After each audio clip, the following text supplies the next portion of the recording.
I'm Corbett Wall with DV Auction, here with your feeder flash for Friday, August the 19th, brought to you in part by Noromycin by Norbrook.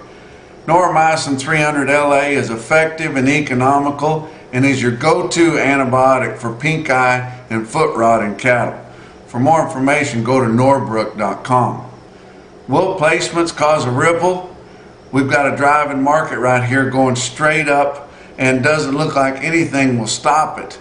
But on Friday's Cattle on Feed report here, coming up this afternoon at 2 o'clock Central, we're going to find out if our placement numbers that the analysts have put together at 98.9% of a year ago is high enough.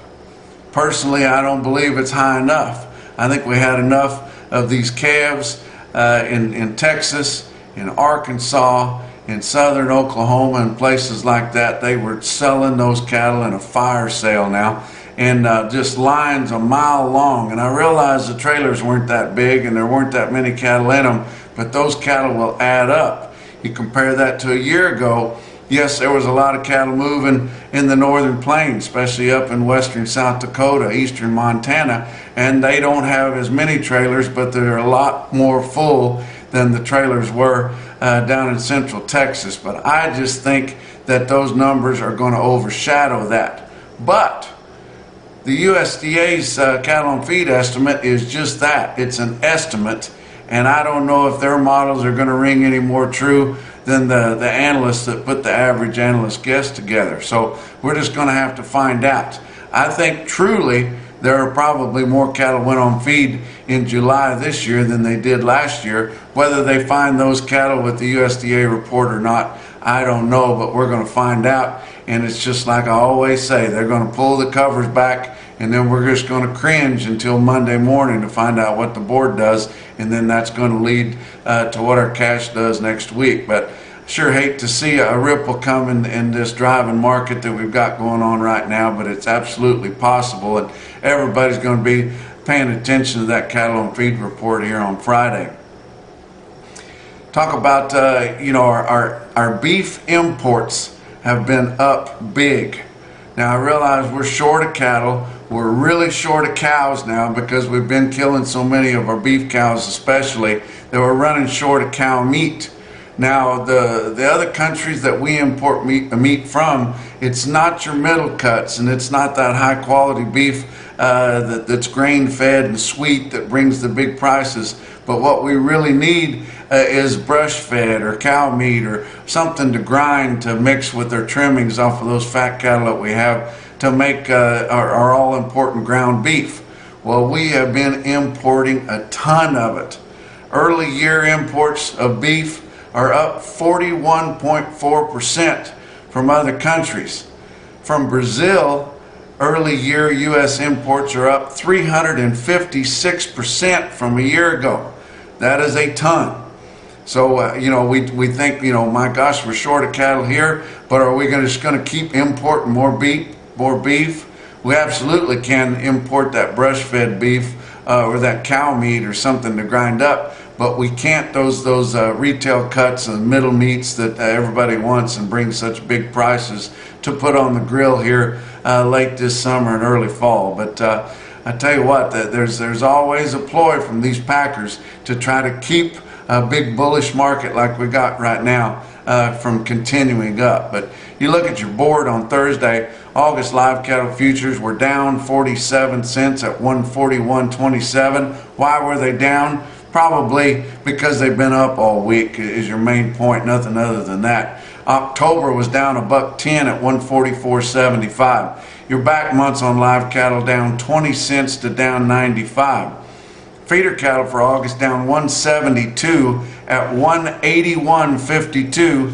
Your real-time index on DV Auction, which is a precursor to your CME cash feeder cattle index, was higher than that late on Thursday. It's been lagging behind for months. We didn't think it would ever get there, but being down $1.72 on Thursday and up big all week on your real-time index, it surpassed that, and your CME cash feeder cattle index will surpass that once it catches up.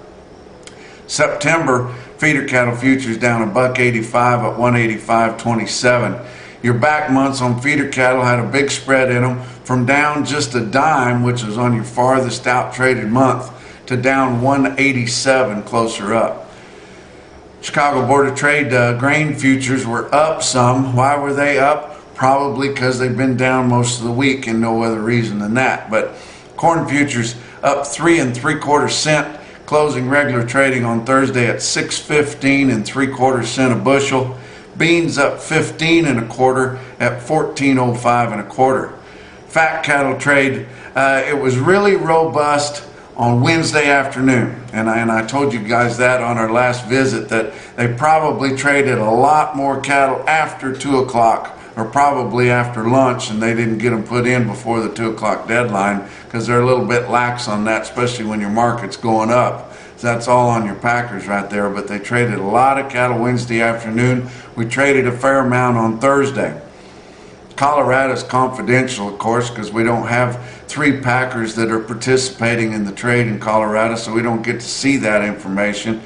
Iowa, 6,500 head confirmed on Thursday, but all of a sudden 22,100 for the week, and they've got more business to do on Friday here. But your live sales in Iowa confirmed from 147.5 to 150. That's only a buck higher, but I think more of the cattle traded higher up within that range, so our weighted average are going to be more than $1 higher by the time we round all these up. Dress trade in Iowa from 231 to 237. That's $1 to $2 higher, but again, I think more of the cattle traded higher within that range, and those will be bigger gains on our weighted averages in your 5-area feeding region too. Nebraska, 6,600 head confirmed on Thursday, just under 13,000 for the week.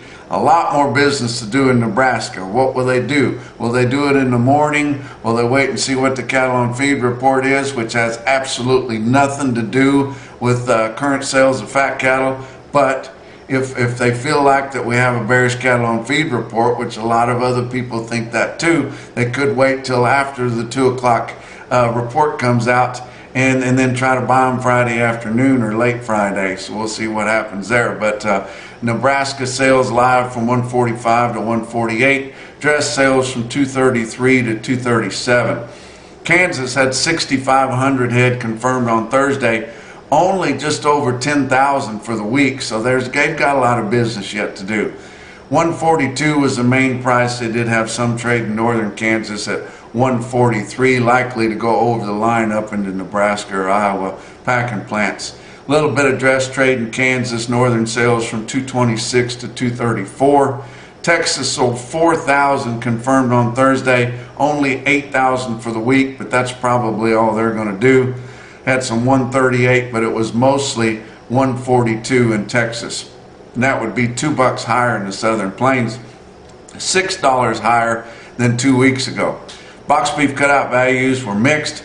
Choice cuts up a nickel at 264.39. Selects down 42 cents at 237.47.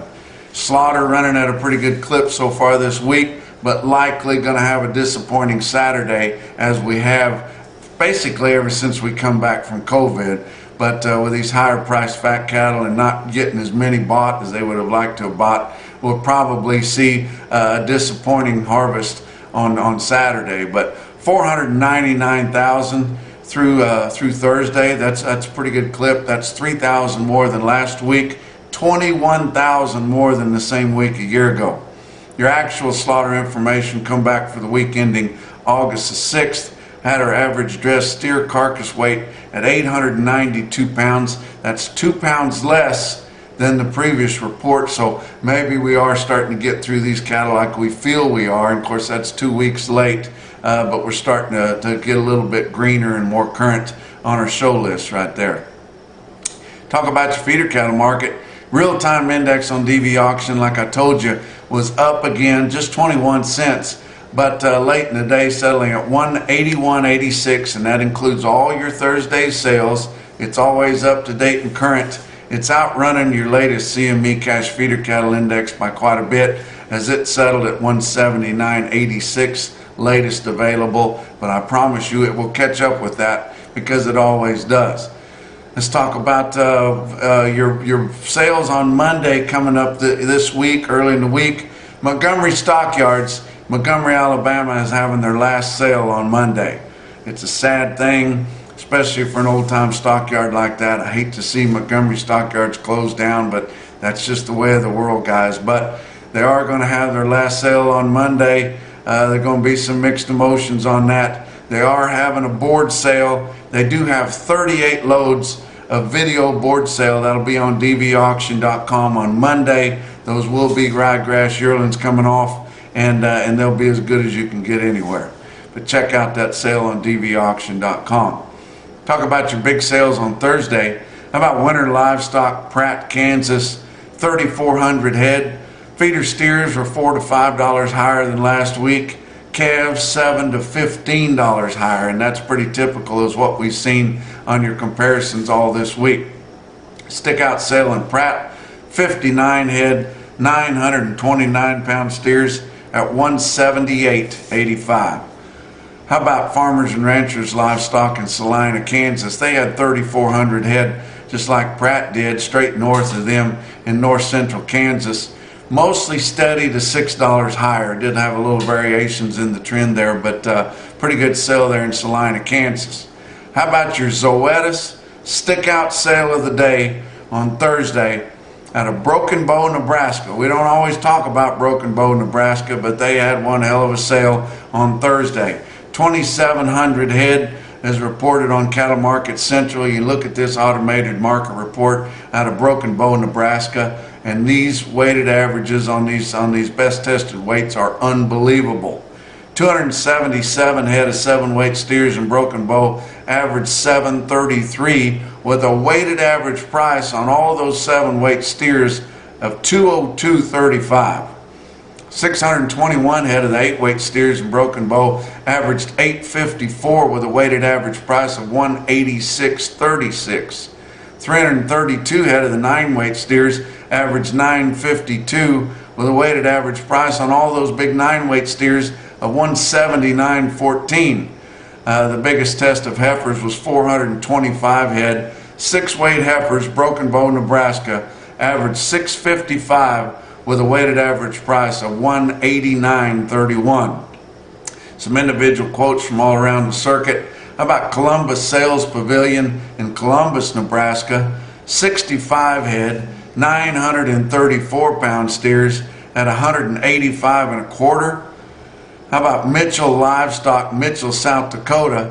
They sell a group of 418 pound unweaned steer calves at $270 a pound. Wow.